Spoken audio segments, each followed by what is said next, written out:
Welcome. This is Sabrina Monarch. I'm a soul-centered evolutionary astrologer, and welcome back if you are not new here. And if you're new here, stick around for an enchanting exploration of this week's celestial events, and we'll be illuminating some hidden opportunities for personal and spiritual growth and communion with all that is. So I have been writing these weekly forecasts. I'm going to share my screen at monarchastrology.com. for the last 5 years, and I've just started my 6th year, and I have brought it to YouTube to create a video version. So if you do want to see the written transcript of this forecast, though I do tend to add extra commentary here on YouTube, you can always find that at monarchastrology.com. So before we get started, I'd like to invite you to please like this video, comment with your takeaways as they come up, and subscribe and hit the notification bell so that you get notified of all upcoming videos. So generosity is a major theme for the week. We are in Leo season, and we have a few aspects from Mercury and Leo to Uranus and Taurus and Chiron and Aries. So generosity is this portal, a high power, high frequency stream through which more is renewably generated. With this Mercury and Leo square Uranus and Taurus transit especially, one thing that's likely to come up is this tension between needing to create and needing to express outwardly versus this belief, how much we believe that we possess, that we can give. So let's say you're someone who shares your ideas. You're an idea person. If you're holding back sharing because you feel like you're going to run out of ideas, whereas maybe if you just shared them, more would come. Same with like affection. If I share this, is it, too much? Will there stop being things to bond over? All these kind of thoughts around like, I should hold back because I'm not going to have enough. Often we hold back because we think that we will run out of something, and perhaps there is some truth to this. If we give all of ourselves, and at the same time that we're doing this, we're closed off to a more renewable source of energy, then we can run out. But when we tap into the infinite and our expressions and offerings are channeled through us, they aren't us, then there's always more to share. So if we decided we wanted to be more loving, it wouldn't have to be just our own clearly portioned bank account of love that we're sharing.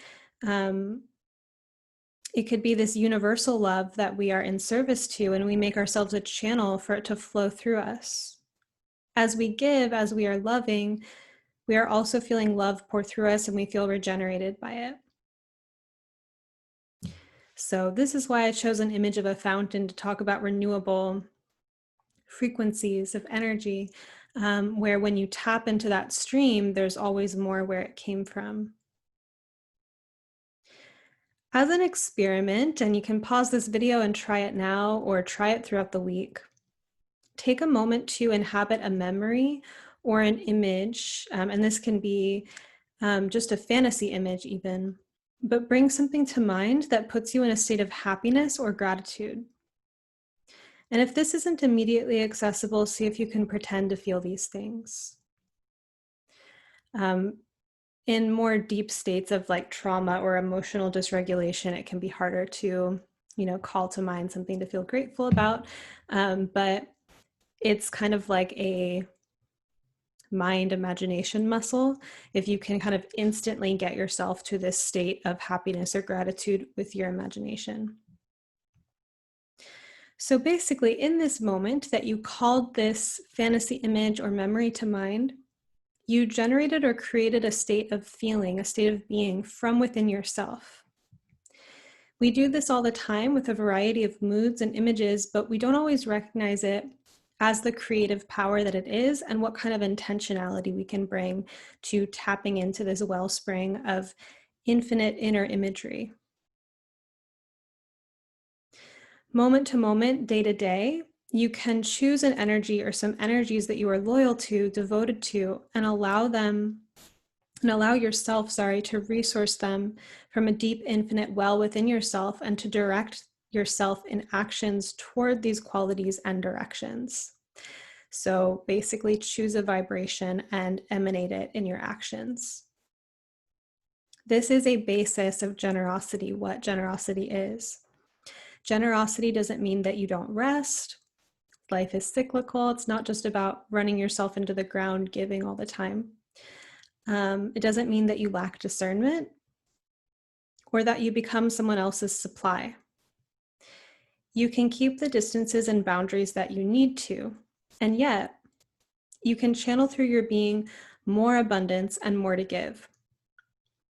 You can lift the barriers that keep you holding back your expression, your affection, your brilliance, your talent, whatever it is that you are holding back for whatever reason. Tune into where life is giving you this invitation to be more generous. Sometimes it is actually, and kind of trickily, co-present with where we feel we don't have enough, where we are tuned into lack or feelings of unworthiness, anything that justifies interior retreat or consolidating our very limited energy. In these places, being generous seems like the last option because it doesn't seem like there is anything to give. And it's not helpful to scrape at what little is left, but to imagine and connect with a different kind of environment, one with fountains, with radiance, and with currents of infinite energy. Just like you can generate things in your imagination, sometimes this contemplation of renewable resource or infinity is imagined before it is discovered as real. And also, as I was writing about this and thinking about it, Venus enters Cancer this week too, which, if you know the Cancer archetype, is a lot more about your intimate inner circle and the people that you choose to share your nurturing and, very valuable life force energy with, because you don't just share it widely. It's like this kind of who's in your inner circle, who's your kin, that kind of thing with Cancer. So I find it really interesting when we think about generosity and how we tune into generosity is that it's kind of like any value that we decide to inhabit, there's a level of mastery with it. So generosity is also a discovery of how we want to expend energy and in what directions and with who. It's not just like a fire hose of non-discernment. There's actually like a poise and regality that you can find with Leo, which is an archetype that is connected with generosity as well. So just something to think about.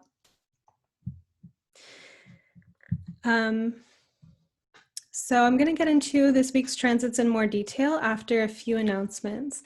One is that I just ran a Kickstarter campaign to fund the 6th year of Astrology Forecasts and Magic of the Spheres podcast episodes. And we came out with 115 backers and $20,008 raised. So thank you so much for this support, for valuing this work, and for showing your support in this way. I am currently working on fulfilling all the Kickstarter rewards. If you signed up for any of the courses, you should have gotten an email about some enrollment details. If you pledged at any of the tiers that involved downloads, and you claimed those rewards, then I would have sent them to you on Kickstarter. So make sure you search your inbox for that. If it didn't come through, feel free to write me an email, sabrina@monarchastrology.com, and I'll make sure that you are taken care of. And I'll also be reaching out soon to schedule astrology readings as well as deliver some of the astrology readings that are the written version ones.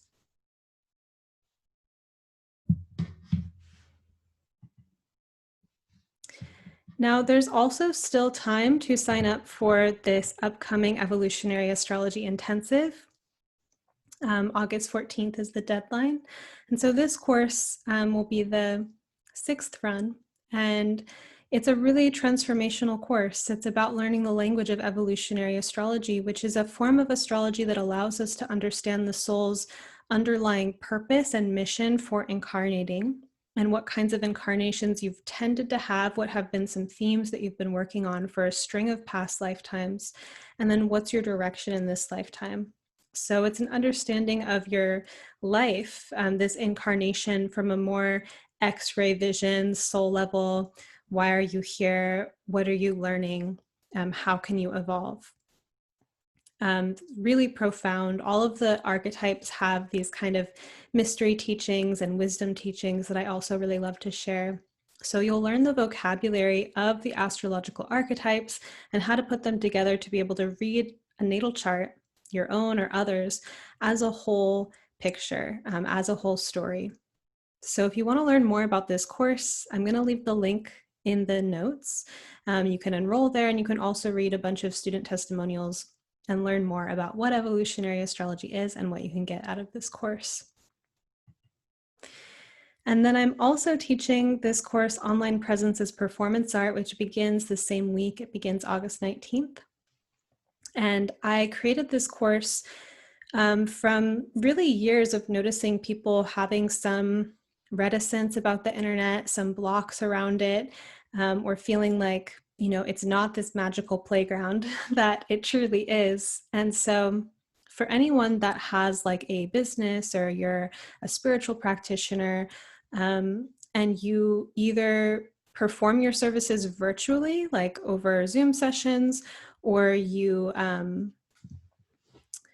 like market your services online, but have like a brick and mortar kind of thing, or meet with people in person or whatever.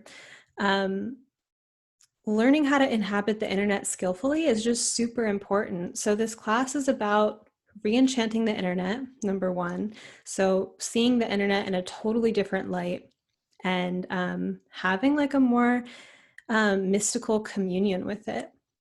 And then the other part of this course is about releasing some of your inner blocks towards taking up space online, because I promise everyone has fears about being in the public, and being online is being in the public. So we're going to talk about that and clear some of that so that you can shine on the internet and attract soulmate clients, friends, and colleagues. So I'm also leaving the link to that in the notes. And here's our week.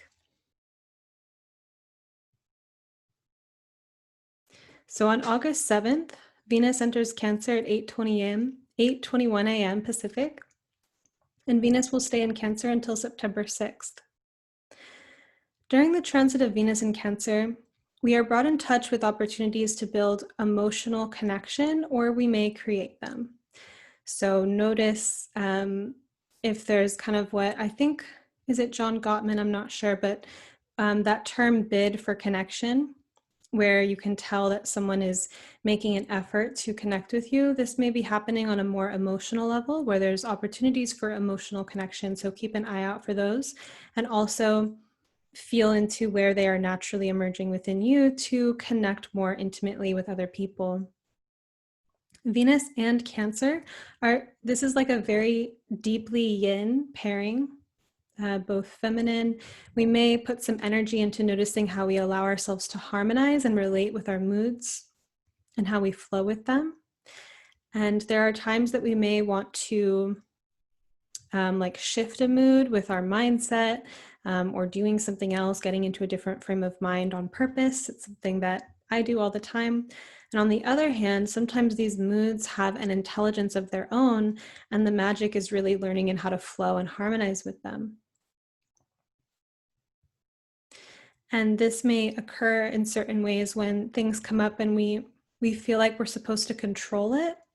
There's a difference between just being like grumpy and having like a swell of emotional intelligence moving through you that wants to be witnessed and worked with. Venus was in the sign of Gemini almost half a year because of the last Venus retrograde that happened in the spring. So Venus was in Gemini between April 3rd and now, basically. So this may be like a noticed shift in the field, Venus entering a water sign after being in an air sign for so long. The transition of Gemini to Cancer signifies moving from a state of collecting experience and information with endless curiosity, which is more of the Gemini side of things, to wanting to make a home, which is Cancer. While of course it depends on a variety of factors and what Venus is touching as it transits your individual natal chart, there is a likelihood that some of the extroversion at whatever level has been possible in like the pandemic kind of energy, but of course extroversion has still existed in whatever channels. So a shift from some of that extroversion and some maybe close connections might be tuned in with more, like your family and your chosen family.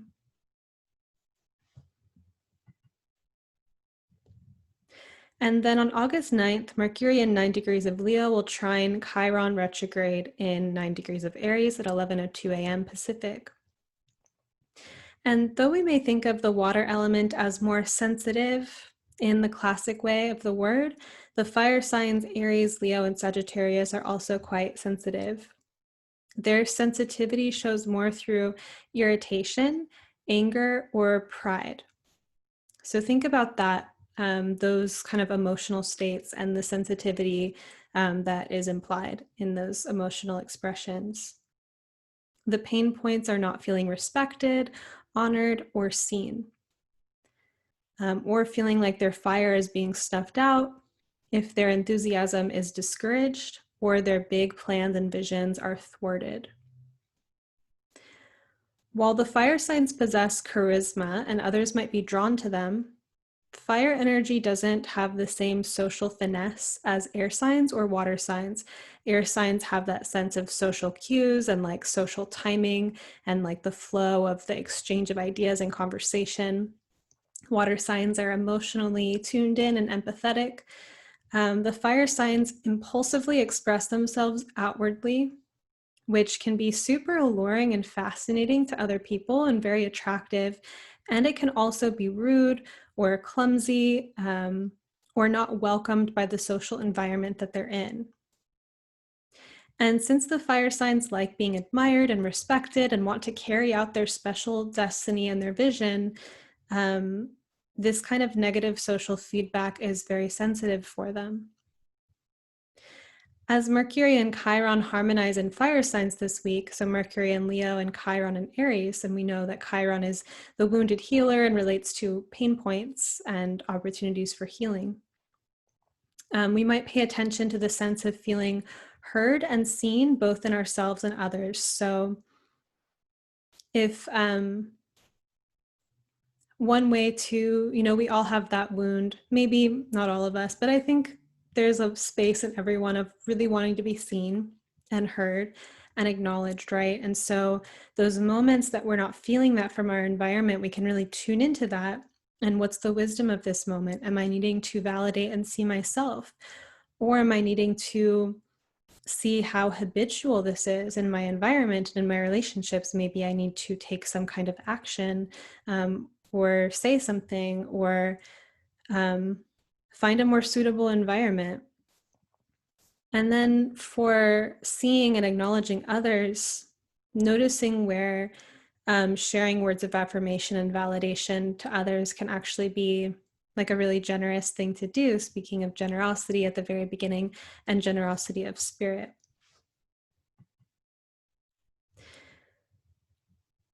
It's generally not a happy place for anyone when expressing their enthusiasm or their victories.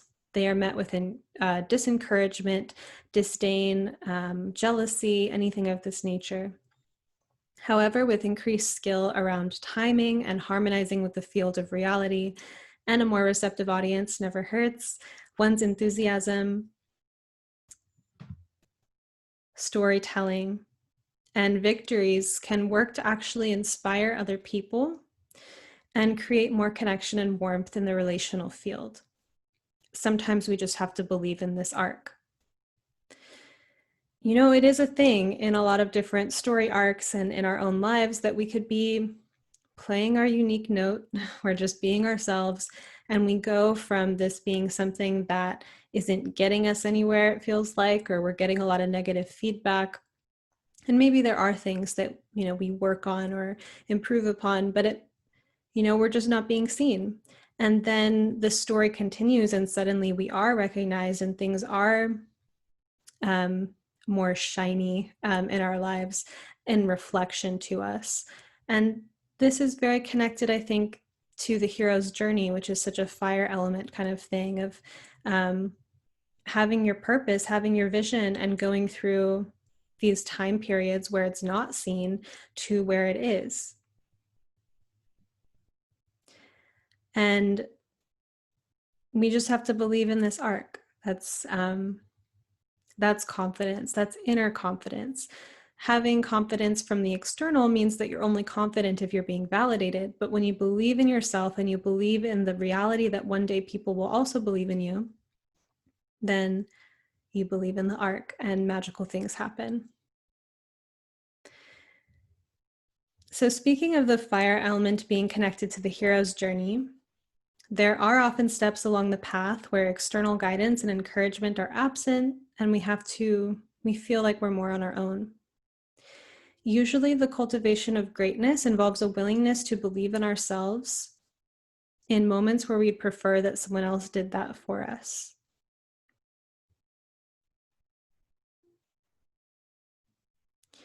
Active kindness, actively beaming out some kind of goodness and generosity into the world, can be such a deeply impactful and generative thing to do. Everyone, no matter how obviously on the surface or not, is on their unique path, and an act of kindness sent their way can impact them for their entire lives. Like big ripple effect energy from very small actions. Shaman Durek from Ancient Wisdom Today podcast, and this isn't a direct quote because, I was listening to this a while ago, him saying this, but he's stated that the problems we see in the world are ultimately, like at their root, lack of love problems, and that the more intention and presence we gave to being loving and sharing love, the more that the world would turn in positive directions. So you never know how your kindness can create ripples that change the planet. And if you think about your own kind of like inner dark night of the soul experiences and those like moments of like lanterns and candles along the way where it was facilitated by someone else's kindness, how those small acts pulled you through. And you can essentially do that for other people in a way that is not that hard to do. Kindness and generosity are renewable resources, right? So if you've ever practiced focused meditation or energy work where you change your state of consciousness into something more loving, visualize surrounding yourself with light, perhaps, or edited some old traumatic memories by reimagining them or, going back into them and changing them, or giving yourself something that you needed, or any of that kind of stuff. If you've refocused your mind on abundance and gratitude, if you've done any of these inner energetic practices and you've noticed a shift in your life toward more good things coming your way and more abundance opening up, more ease, it's possible that when we focus on radiating love and kindness as a general practice, we are extending this personal practice of inner sunlight beyond ourselves and into more shared ecosystems, i.e., the world. I think it's the word or the phrase "the world" has taken on so much more emotional connotations, like the world, like there's this like grief or this like heaviness thinking about the world. Perhaps it's always been that way. I think probably so, like Atlas carrying the world on his shoulders. So yeah, it's back there in myth, but we can feel weighted by this concept of how we imagine the world, how we perceive it, or we can actively be bringers of love into the world. And it actually matters. It's not any small thing, even though it is made up of small things. So then on August 10th, Mercury in 10 degrees of Leo will square Uranus in 10 degrees of Taurus. This was what originally sparked a lot of these thoughts on generosity, because you have Uranus and Taurus relates to our relationship with abundance and scarcity, having and not having. And Uranus is this like chord here. A harp is a good picture of all of our past life memories. And in a bigger sense, in the collective sense, it's like the group collective mind or the Akashic records, this place in the universe where all information is stored. There's parallel realities with Uranus. So this is how when you play games with your consciousness and change your vibration, you can kind of change the reality field that you attract your way. It's like a high frequency switchboard panel that calls in like different frequencies or different realities. So with Uranus and Taurus, we can definitely be tuning into lack and a sense of not having. And we can also tune into abundance and infinitely renewable qualities in reality. And a lot of spiritual process involves not being super attached to the material realm. It doesn't mean ignoring it or neglecting it or not thinking it's spiritual, but it means being able to see past it and into the infinite, such as, you know, the quality of your soul lasts beyond this incarnation. So tuning into that frequency of who you are beyond this life, you get to be more than your circumstances. You get to be more than your personality. And then you can choose from a different kind of place how you want to inhabit this experience here. So the same is with abundance mindset, where no matter what you're experiencing, because certainly abundance is not just equally distributed in this reality, there's varying levels of it. So no matter what you're experiencing in material reality, choosing with your consciousness to tune into what you already have to be grateful about, and even your fantasy realm, and like feeling like things are real before they are. These activities, if you generate a positive mood, does actually create physical chemistry in your body. And so you can kind of rewire your body and kind of entrain more happiness chemicals and that kind of thing from fantasy. So not only at a spiritual level, these certain practices around manifestation and gratitude, etc., like work on a certain plane of reality, but on a somatic level, resourcing certain states of being can also create a real chemical experience. So Mercury and Leo, there's a generosity of expression. Uranus and Taurus, are we tuning into a reality where there is scarcity and not enough, or are we tuning into a reality where there is plenty? But here are some other things I wrote about this transit. The longer transit of Uranus and Taurus relates to cultivating harmony in the nervous system, learning how to self-regulate, and how to be calm at will. One of my favorite kind of images for Taurus is a bull lying in a field of flowers, as in the animal, not like a piece of dishware. So we can train ourselves to be able to do this through various practices and lifestyle choices. So things like meditation, breath work, mantra, whatever it is that you've collected as a tool to alter and regulate your nervous system, I think is super important in this very hyper-stimulating reality to have that skill set developed. With this dynamic, creative square between Mercury and Leo and Uranus and Taurus, it is possible that we are, when we're at neutral or we're in a rest state within ourselves, in a state of peace or equanimity, that we can use this space as a launching point to create something that we'd like to. If you have a meditation or a visualization practice, consider getting into a harmonic or clear state. And once you feel that vibration where you're just clear and feeling kind of like an emptiness, but maybe like a pleasant emptiness, ask yourself what you desire or what you'd like to create. Just tune in with that question. And tune into it when you're already feeling peaceful. If we tap into our imagination, we can download, so Uranus, remember, like high frequency currents of information, Akashic records. Uranus does relate to downloads. So when we're in this calm Uranus and Taurus field of flowers, pregnant mental space. We can download plans and ideas related to visions we'd like to see come to fruition.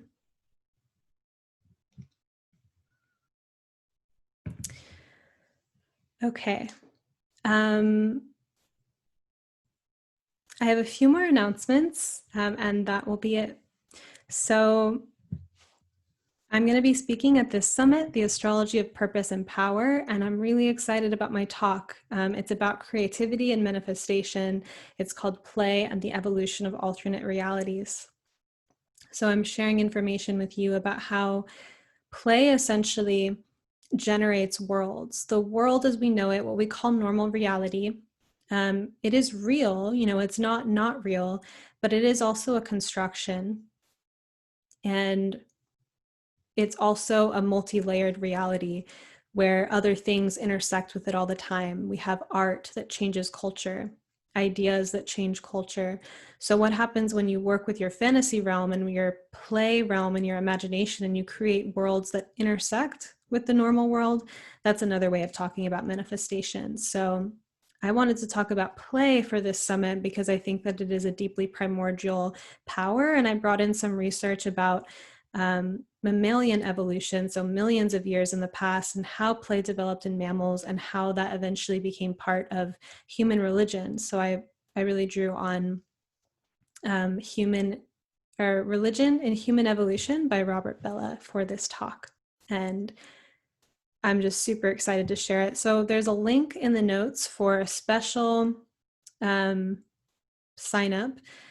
So do click that link and you can watch all the summit videos by 18 astrologers free for 48 hours, or you can buy the all access pass, which I recommend obviously, because you can take your time and watch all of these. And you can also come to the roundtables and some like live events and that kind of thing.